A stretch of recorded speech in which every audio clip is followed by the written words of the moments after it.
Video, let us talk about flow charts. Flow charts were used at the time when monolithic programming was there. Then later on, when procedural programming came, the usage of flow charts was little reduced.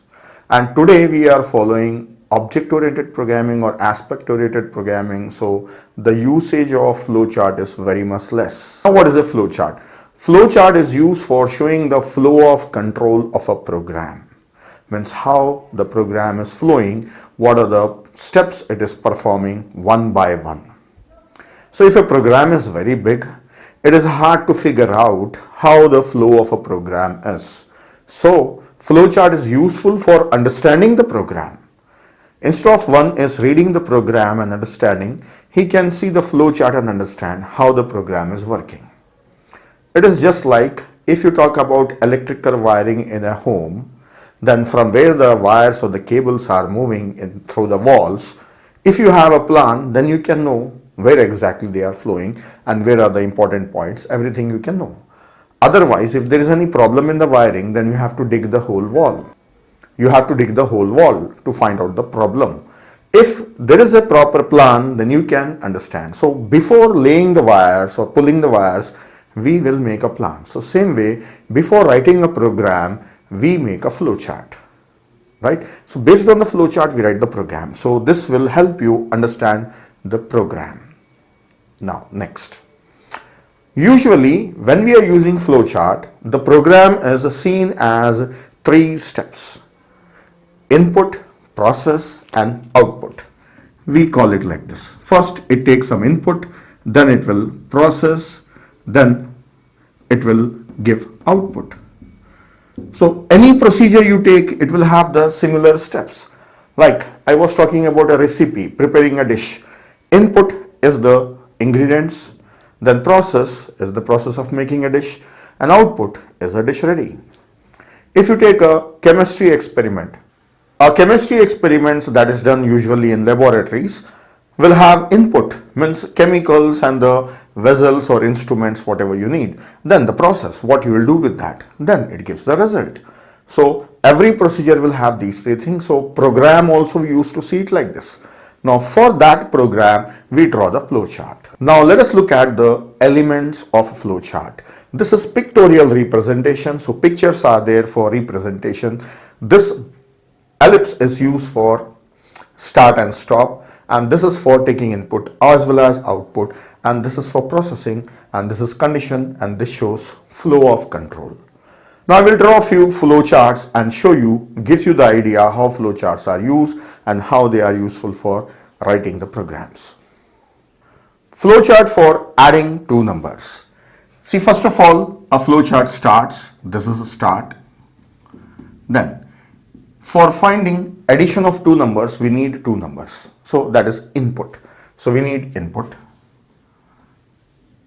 So we can give a message, usually give a message that print enter two numbers. So this is a message usually we write, that because we are writing a program should be interactive. So for that purpose we write, then read 2 numbers. So we read them in variables A and B. This is input. Now we have 2 numbers in variables A and B.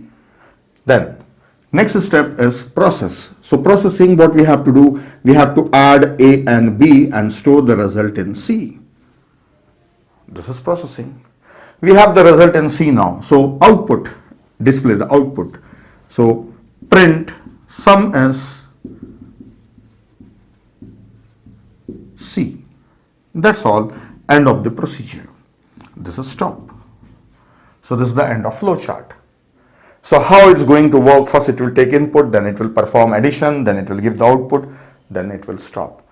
So this shows the flow of control. These lines are showing the flow, right? These lines are showing flow. This is a simple example. The next example, I will draw a flow chart for finding a greater number. If we have 2 numbers, then which one is greater, we will find out. So in that, till here it will be same. We need to take 2 numbers. Then from A and B, we will find out which one is greater. Whichever one is greater, we will print that greater number. So I'll remove this and modify this one. So here flowchart starts and first it will take two numbers. Now we don't know which number is greater. So there we have to check with a condition that if A is greater than B, then A is greater. Otherwise B is greater. So for condition we can use the symbol. So here I will draw condition box. So here I will check if A is greater than B. If it is a true, then we will print A. If it is a false, then we will print B. Now here there are two branchings, means true or false. So I will take two branches. First one, let us take it as true if this is true, and second one if it is false. So if it is a true, then we will print a value A. Print A. Simply I will say A. Then here false, print B. If it is not, then print B. Then what to do after this? That's all. This is over. So this is over. Then finally it has to stop, right?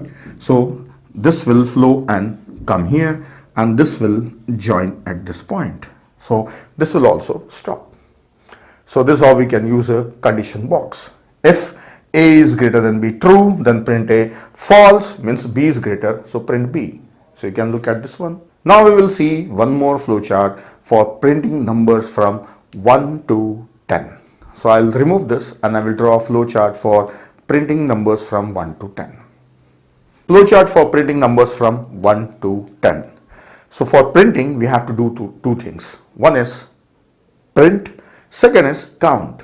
Like 1 print, 2 print, 3 print. So counting as well as printing, two things we have to do. So keep in mind, I will draw it. Let us start. This is starting point of a flowchart. Then next, do we have to take any input? No, we already know we have to print numbers from 1 to 10. So there is no input.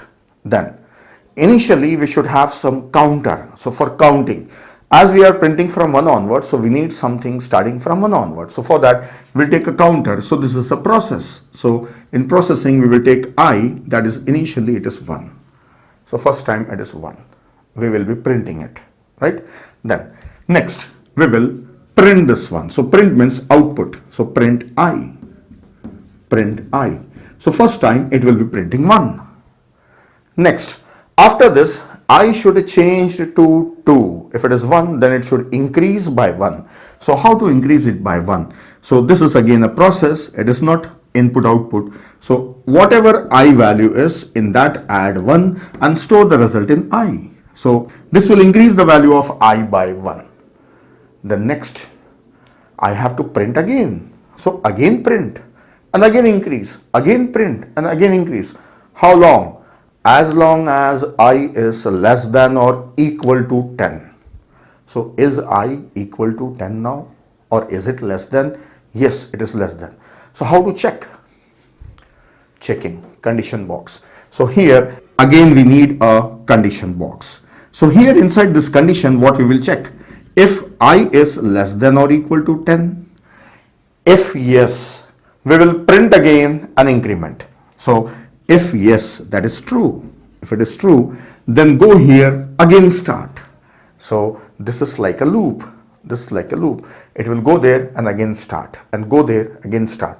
How long it will be go on repeating? As long as this is true. How long that is true? If I is less than or equal to 10. So when I becomes 11, we should not print. So false. If it is false, means this is false, we should stop. This is stop. So that's all. This is the flowchart for printing numbers from 1 to 10. This is how flowcharts were used in early days of programming, but still in academics this is being used, this is being taught initially, but it is not much useful later on. But initially for understanding programming, this is little helpful. So that's all about the flowchart. In next video we will see what are the steps involved for writing and compiling and executing a program. So steps for development and execution of a program.